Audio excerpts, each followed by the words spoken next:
So hey guys, I promise you this is the last part of our video. This is part 4.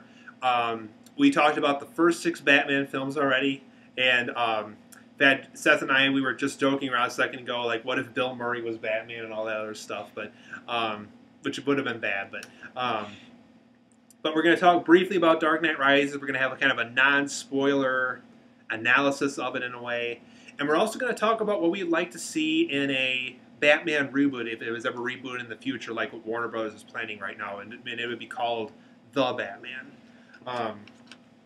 So anyway, guys, Dark Knight Rises, I thought was a great conclusion to the Nolan trilogy. I thought Anne Hathaway as Catwoman was very impressive to watch. I thought she breathed new life into the role without copying Michelle Pfeiffer from Batman Returns. And I thought that, and this is just me personally, I love any film with Marion Cotillard. I mean, you can put her in Teletubbies the movie, and I think I would still watch it. I mean, she's just a terrific actress. I just love her. Ever since I saw Public Enemies back a few years ago with Johnny Depp, I thought she's just a terrific actress. She was in Inception too. Yeah, and that's how actually Nolan wanted her in this film. Yep. Is he liked working with her enough that he wanted her to come back for this film. And I just love the woman. I think she's just so fun to watch. She brings new life into every character she plays. In some ways, she's like the modern-day Grace Kelly. But anyway, guys, as far as negatives go for Dark Knight Rises, without me spoiling anything, I will come out and say that Bane didn't feel as original as the villain as much as Heath Ledger's Joker did. There were some unnecessary characters in the film. When you see the film, you'll notice a blonde-haired girl following Catwoman around, and I just think Nolan didn't need to use her at all. I think Seth didn't mind her, but I just really think they didn't need her at all in this movie. And also, there were some unanswered questions I had by the end of the movie. Like there were some scenes where I'm like, "Oh, okay, how did Bruce Wayne get there? How come he could get out of the pit, but this person couldn't? How come like these kind of questions and like and so don't mention that. like I said, this is a non-spoiler analysis, so. But anyway, there was just some unanswered questions that I have. It's just like, Nolan should have described some more scenes more so than he should. But so what did you think of Dark Knight Rises? What did you like and what did you not like? I think I'm going to keep this simple without giving any spoilers. But I'm not going to really dissect the characters. But I think overall the film was wonderful. I thought it was great. It was a fitting conclusion to a realistic vision of Batman and his legacy. I think I know Tom had mentioned, I don't think he thought Bane was his original, but I guess if you have to look at each individual villain that Batman has to face, from Joker to Scarecrow to Bane, I guess you could say the same thing about Scarecrow. Scarecrow probably wasn't as original as Joker, but I think each person that was selected for those individual roles have actually played that villain really well, and I thought. I think actually Bane was probably the most intimidating of any of the Batman and villains. And I will give Seth that. I thought out of all the Christopher Nolan Batman villains, I remember seeing him walking up to Catwoman and Batman for one scene, and I said, "Oh my God, this guy is threatening. If I'm near him, he's going to beat me up." He just doesn't seem like the kind of guy you'd want to walk up and give a hug to in a way. He just doesn't seem like the guy who would be your friendly neighborhood Mr. Rogers. I guess that's what I like about him is he seemed threatening. He seemed like the kind of guy that you would not want to mess around with. It was great. There was a few scenes where I believe I can get this way because actually in the was it probably shown in the trailer. It was actually shown in the trailer, one of the previews where they show like a brief. It was like a 1 second where Batman and Catwoman were actually fighting together.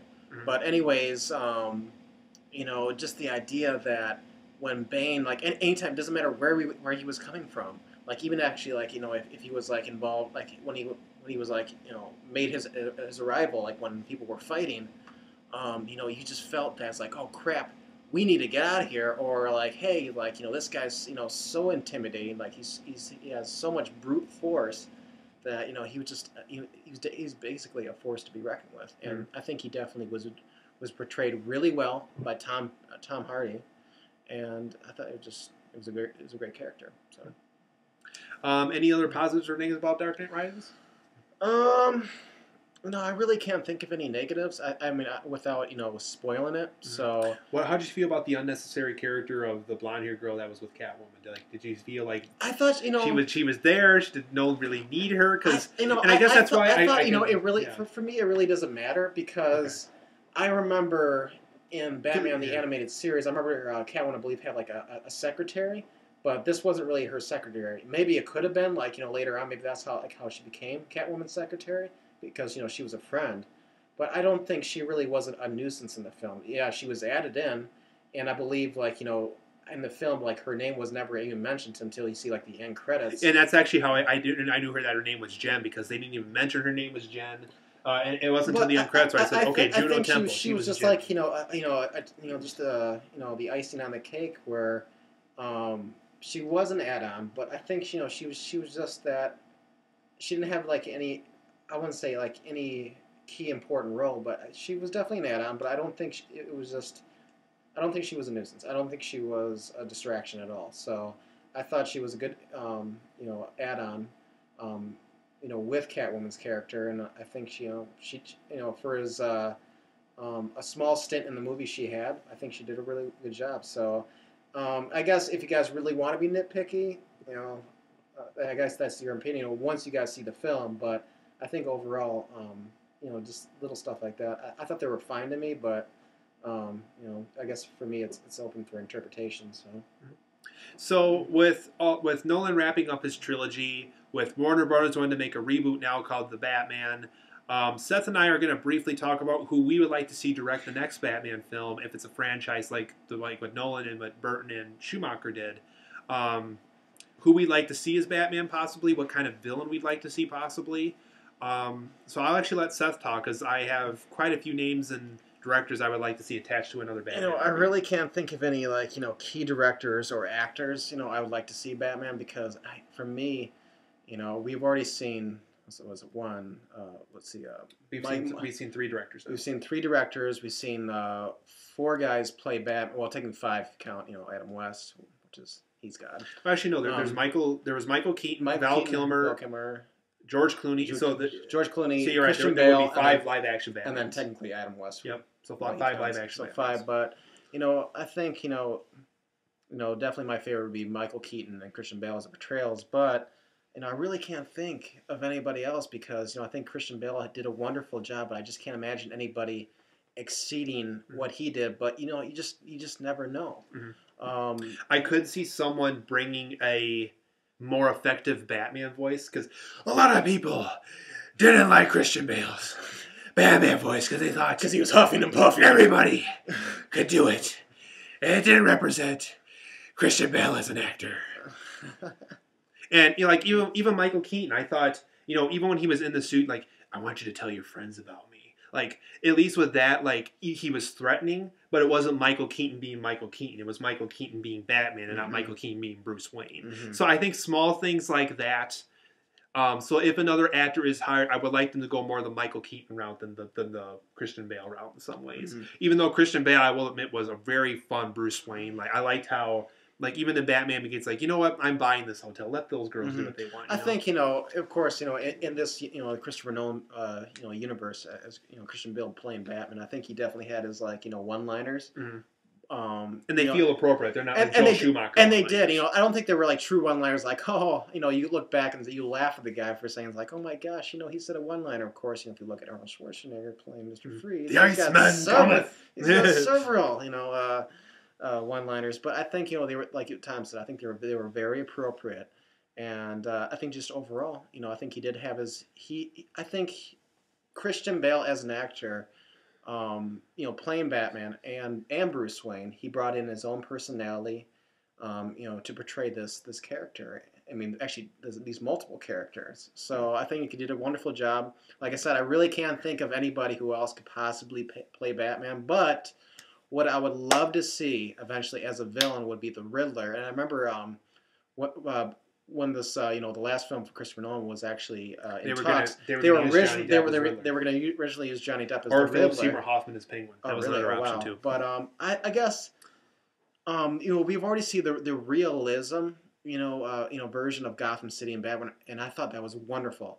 But it'd be kind of interesting to actually mix, if he could, like maybe mix like a version of like Christopher Nolan's and Tim Burton's, and actually maybe one maybe option, that could be the next direction. One option that was actually given online, I don't think Burton will do this, is him coming back to the franchise. I don't think he'll do it. I don't think he'll do it. I think he's too far in his career. And also it's like, why would he come back after 20, 30 years of not doing a Batman movie? I think it would just be, I think it'd be stale. It's kind of like stale. what my fear is, if that happened, it would be kind of what happened with Wes Craven did with Scream 4. It would feel out of place. Like, why is he doing it so late?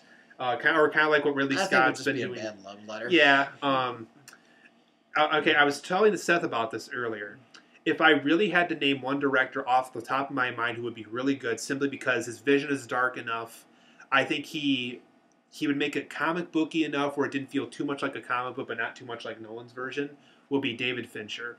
I think David Fincher, if you've seen Social Network or Seven, Girl with Dragon Tattoo. Yeah, or like Girl with the Dragon Tattoo, he's not afraid about getting too dark. I just think that's the right approach right now for Batman. And also, if you watch any of Fincher's films, his cinematographer is brilliant. I mean, you can watch his movies and like, oh my god, that's the perfect shot, that's the perfect lighting, that's the perfect dialogue, that's the perfect actor or actress for that character. And I just think he'd be a very interesting welcome to the Batman franchise. I think it's going to be really interesting whoever takes this huge task, because basically they have to make another Batman film after Christopher Nolan did a wonderful job with the franchise. So it's going to be really hard to accomplish what he did. But I think it's going to be interesting because if we get a director that's more like than Tim Burton, or it's more fantasy, it's going to be interesting like what villains are going to play out versus if we get another director who directs Batman that plays more on the realism side, that what other characters could be more realistic compared to more fantasy, like say like Killer Croc. Now that'd be interesting. I think Killer Croc would be kind of fun. But before you continue, if I were to choose a villain or two villains, one or the other to be used for the next Batman film, I would like to see Killer Croc, because he hasn't been done yet, and I think it'd be interesting to see him on film. And if not Killer Croc, I would like to see Riddler done right. I think because kind of like what happened with Amazing Spider-Man, where people are like, oh, when's the Lizard going to come out? When are they going to use the Lizard? And they finally use the Lizard. I think it'd be interesting because there was so much talk about Johnny Depp being Riddler, and I would personally like to see that too. I would like to see Johnny Depp as the Riddler, and specifically in a David Fincher film. He seems like, because Depp has been a lot of dark films and David Fincher has directed a lot of dark films, they would be a perfect marriage for this film when it came to using the Riddler, because I think Fincher could handle that appropriately. And if I had to choose a Batman, or just 2 or 3 different choices for Batman right now, I think either Gerard Butler from 300, Guy Pearce from Memento and Prometheus, or maybe